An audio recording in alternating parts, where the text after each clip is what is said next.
TDP కార్యాలయం చంద్రబాబు ఇంటిపై దాడి కేసులో అరెస్టులు కొనసాగుతున్నాయి. వైసీపీ ఎమ్మెల్సీ లేళ్ల అప్పిరెడ్డిని పోలీసులు అరెస్ట్ చేశారు. బెంగళూరులో ఆయన్ను అదుపులోకి తీసుకున్నారు పోలీసులు. మంగళగిరి రూరల్ పిఎస్ కు తరలించారు. దీంతో పోలీస్ స్టేషన్ వద్ద భారీగా బందోబస్తును ఏర్పాటు చేశారు. ఇప్పటికే మాజీ ఎంపీ నందిగం సురేష్ ను పోలీసులు అరెస్ట్ చేశారు. హైదరాబాద్ లో ఆయన అదుపులోకి తీసుకుని మంగళగిరి తీసుకెళ్లారు.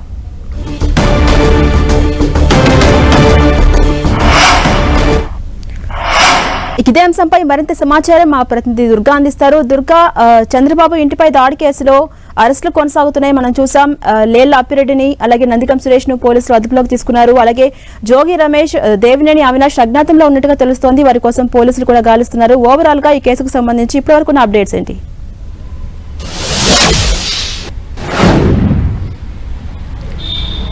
జంజరాని వైఎస్ఆర్సీపీ నేతలకు సంబంధించి కేసులు అనేవి చాలా ఇబ్బంది పెడుతున్నాయని చెప్పాలి. ఎందుకంటే 3 కేసులు ప్రధానంగా, ఒకటి టీడీపీ కార్యాలయం పైన దాడి కేసు, అలాగే చంద్రబాబు నివాసంపైకి దాడి ప్రయత్నం కేసు, దాంతోపాటు గన్నవరం నియోజకవర్గంలో టీడీపీ కార్యాలయం దాడి కేసు. ఈ 3 కేసులు కూడా వైఎస్ఆర్సీపీ నేతలను ఇబ్బంది పెడుతున్నాయి. 3 కేసుల్లో కూడా నిందితులంటూ కూడా కొంతమందిని చేర్చారు.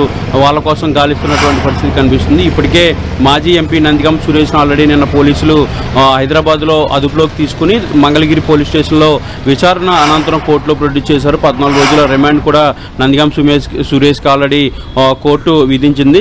గుంటూరు జిల్లా జైలుకి ఆయన్ని తరలించారు. ఇక ఇదే కేసులు అంటే టీడీపీ కార్యాలయం దాడి కేసులో మరొక వైఎస్ఆర్సీపీకి సంబంధించినటువంటి ఎమ్మెల్సీ లేళ్ల అప్పిరెడ్డిని కూడా నిన్న బెంగళూరులో పోలీసులు అరెస్ట్ చేశారు. మంగళగిరి పోలీస్ స్టేషన్ తరలించి ప్రస్తుతం ఆయన్ని విచారిస్తున్నారు. ఈరోజు మధ్యాహ్నం తర్వాత ఆయన కూడా కోర్టులో ప్రొడ్యూస్ చేసే అవకాశం అయితే కనిపిస్తుంది. అయితే ఈ కేసుకు సంబంధించి దేవినేని అవినాష్ కోసం కూడా పోలీసులు వెతుకుతున్నారు. దేవినేని అవినాష్ ను కూడా త్వరలోనే అరెస్ట్ చేస్తారనేది చాలా స్పష్టంగా చెప్తున్నటువంటి పరిస్థితి. ఇక టీడీపీ కార్యాలయం గన్నవరం నియోజకవర్గానికి సంబంధించిన టీడీపీ కార్యాలయం పై దాడి కేసులో కూడా వల్లభనేని వంశీ కోసం పోలీసులు గాలిస్తున్నారు. ఆ కేసు ప్రస్తుతం అయితే బెయిల్ ఉంది కాబట్టి బెయిల్ క్యాన్సిల్ అయితే అరెస్ట్ చేసేందుకు పోలీసులు ప్రయత్నిస్తున్నారు. ఇక మరొక మాజీ మంత్రి జోగి రమేష్ కూడా బెయిల్ రద్దయింది కాబట్టి ఆయన కోసం కూడా పోలీసులు వెతుకుతున్నారు.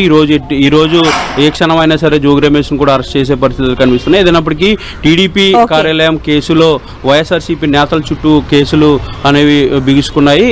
వరుసగా ఒక్కొక్కరిని అరెస్ట్ చేస్తున్నటువంటి పరిస్థితి కనిపిస్తుంది. థాంక్యూ దుర్గా.